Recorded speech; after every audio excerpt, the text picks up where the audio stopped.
Meta లేదా Facebook chief Mark Zuckerberg company నిబంధనల్లో పూర్తి మార్పులు చేర్పులు చేయబోతున్నారు. ఈ నెల 20న ట్రంప్ ప్రమాణ స్వీకారం చేయబోతున్న నేపథ్యంలో మార్పులు చేయాలనుకుంటున్నట్టు జుకర్బర్గ్ ఈ నెల 10న జోయీ రోగాన్కు ఇచ్చిన పాడ్కాస్ట్లో చెప్పుకొచ్చారు. అయితే తాను గతంలోనే మెటాలో మార్పులు చేయాలనుకున్నానని, అయితే ఇప్పుడు ట్రంప్ ప్రమాణ స్వీకారం చేస్తున్న తరుణంలో మార్పులు చేయడం కేవలం కోయిన్సిడెన్స్ మాత్రమే అని తన చర్యను సమర్థించుకున్నారు. కాగా వర్క్ ప్లేస్లో కొత్త ఎనర్జీ తెచ్చేందుకే మార్పులు చేయాలనుకుంటున్నట్లు చెప్పారు జుకర్బర్గ్. ప్రస్తుతం కార్పొరేట్ కల్చర్ కాస్త సాఫ్ట్గా తయారైంది. దీన్ని బ్యాలెన్స్ చేయాలంటే కొత్త ఎనర్జీని నింపాల్సి వచ్చిందన్నారు. పాత మూసలో ఒకే డైరెక్షన్లో చాలా దూరం పోయామని చెప్పారు జుకర్బర్గ్. ఇక ట్రంప్ తన ఎన్నికల ప్రచారంలో తరచూ తనకు తాను సంప్రదాయ విలువలకు తానే ఛాంపియన్ అని చెప్పుకొచ్చేవారు. తనను మించిన స్ట్రాంగ్ మెన్లు లేనే లేడని పలుమార్లు చెప్పారు. మరి ట్రంప్ చేసిన ఈ వ్యాఖ్యలను దృష్టిలో ఉంచుకుని జుకర్బర్గ్ తన కంపెనీ కొత్త పాలసీలను అమల్లోకి తెస్తున్నారన్న అనుమానాలు కూడా వ్యక్తమవుతున్నాయి.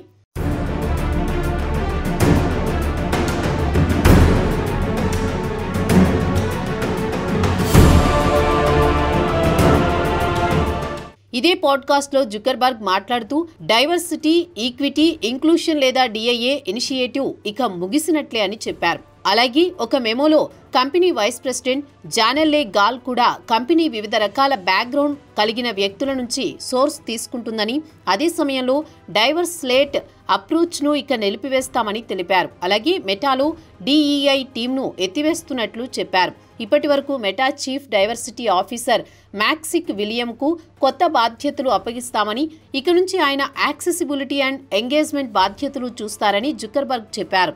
మారుతున్న కార్పొరేట్ వాతావరణంలో కొత్త శక్తిని నింపడానికి కొన్ని మార్పులు చేర్పులు అవసరమని జుకర్బర్గ్ పాడ్కాస్ట్లో వివరించారు.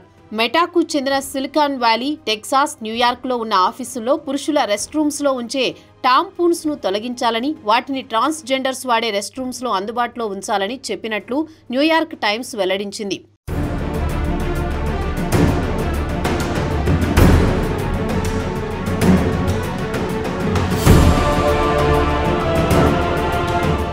ఇక మెటా మెసెంజర్ యాప్లో నాన్ బైనరీ, ట్రాన్స్జెండర్ థీమ్ను కూడా తొలగించింది. కాగా ఈ థీమ్లను ఫ్రైడ్ నెలలో ప్రవేశపెట్టారు. కాగా యూజర్స్ చాట్ చేసేటప్పుడు ట్రాన్స్జెండర్స్ కోసం కలర్స్ను, అలాగే నాన్ బైనరీ ఫ్లాగ్స్ అనుమతించేవారు. ఇక తాజాగా మెటా కొత్తగా హేట్ఫుల్ కాండక్ట్ పాలసీని అప్డేట్ చేసింది. దీంతో యూజర్లను ఎల్జీబీటీక్యూలను మెంటల్లీ ఇల్ లేదా మానసిక రోగులు అని పోస్ట్ చేసే అవకాశం కల్పించింది. ఇక మెటా కొత్త పాలసీలో రాజకీయపరమైన, మతపరమైన అంశాలపై చర్చించేందుకు అనుమతించడంతో పాటు ఎల్జీబీటీక్యూ అంశాల గురించి స్వేచ్ఛగా చర్చించుకోవచ్చునని పాలసీని మార్చింది.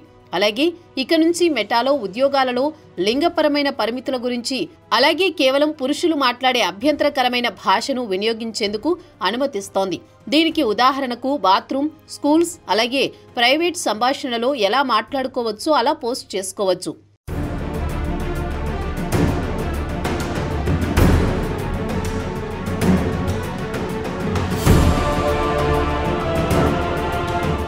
అయితే మెటాలో మార్క్ జుకర్బర్గ్ తెచ్చిన కొత్త పాలసీని కంపెనీలో పనిచేస్తున్న ఉద్యోగులతో పాటు మాజీ ఉద్యోగులు కూడా తీవ్ర అభ్యంతరం వ్యక్తం చేస్తున్నారు. రాబోయే వారాల్లో ఆన్లైన్లో బెదిరింపులు, బూతులు తిట్టుకోవడం లాంటివి పెరుగుతాయని ఆందోళన వ్యక్తం చేస్తున్నారు. దీంతో పాటు మెటా సంప్రదాయ కంటెంట్ను పక్కకు పెడుతున్నారు. ఆన్లైన్లో ఎవరి ఇష్టం వచ్చినట్లు వారు పోస్టులు పెట్టడం పెరిగిపోతాయి.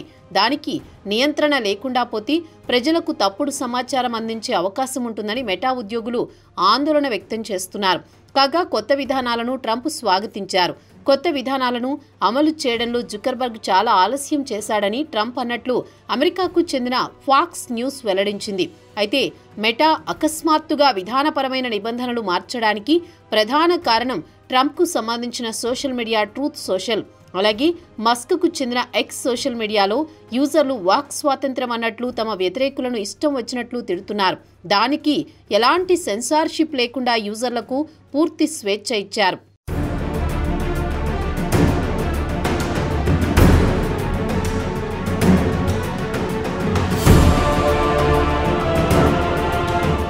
ఇక మెటా కూడా రేసులో తాను ఎక్కడ వెనుకబడిపోతానోనని వెంటనే మోర్ ఫ్రీ స్పీచ్ ఫ్రెండ్లీ అడ్మినిస్ట్రేషన్కు అనుమతి ఇచ్చాడు.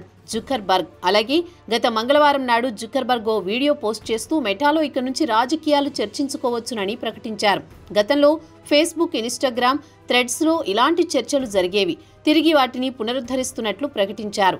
సివిక్ కంటెంట్ ఉండే వాటిని తిరిగి తీసుకొస్తున్నామని, కొన్ని రోజుల పాటు రాజకీయాలపై చర్చలు నిలిపివేశామని, ప్రజలు తిరిగి రాజకీయాలు ఉండే కంటెంట్ను తీసుకురావాలని కోరడంతో అనుమతిస్తున్నామన్నారు జుకర్బర్గ్. ఇటీవల ముగిసిన ఎన్నికల్లో కంపెనీ తీసుకున్న నిర్ణయాలు ఫలితాలపై ప్రభావం చూపించాయన్నారు. కాగా మెటా భవిష్యత్తులో ట్రంప్ ప్రభుత్వంతో కలిసి పనిచేయాలని నిర్ణయించింది. ట్రంప్ ప్రభుత్వం కీలకమైన గ్లోబల్ సెన్సార్షిప్కు మద్దతు తెలపాలని జుకర్బర్గ్ కోరారు.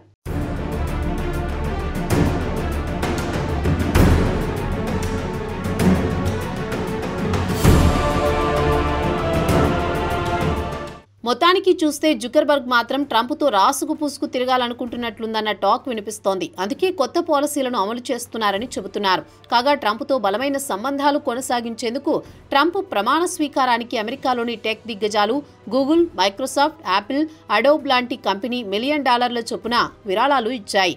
మెటా కూడా $1 మిలియన్ విరాళం ఇచ్చింది.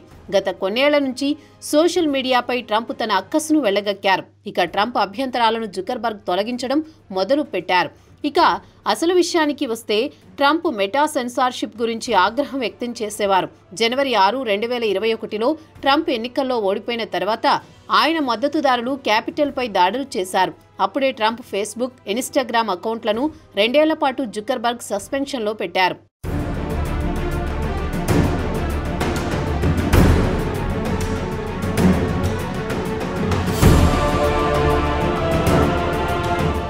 గత ఏడాది జూలైలో ట్రంప్ తన సోషల్ మీడియా ట్రూత్లో ఒక పోస్టు పెడుతూ మెటా చీఫ్ జుకర్బర్గ్కు స్ట్రాంగ్ వార్నింగ్ ఇచ్చారు.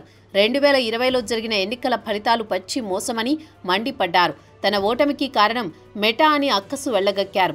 ఈసారి అంటే 2024 ఎన్నికల్లో తనకు వ్యతిరేకంగా ప్రచారం చేస్తే జీవితాంతం జైల్లో కూర్చోబెడతా, జాగ్రత్త అంటూ జుకర్బర్గ్ను హెచ్చరించారు. 2020లో జరిగిన ఎన్నికల్లో తన ఓటమికి జుకర్బర్గ్ కుట్ర పన్నాడని ఆగ్రహం వ్యక్తం చేశారు ట్రంప్.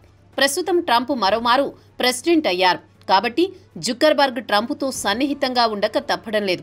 ట్రంప్కు అనుకూలంగా ఆయన చెప్పినట్లు నడుచుకోవాల్సిన పరిస్థితి. ఆయన చెప్పిన విధంగానే ఫేస్బుక్ పాలసీలు, ఇన్స్టాగ్రామ్ పాలసీలను మార్చాల్సిన పరిస్థితి ఏర్పడింది.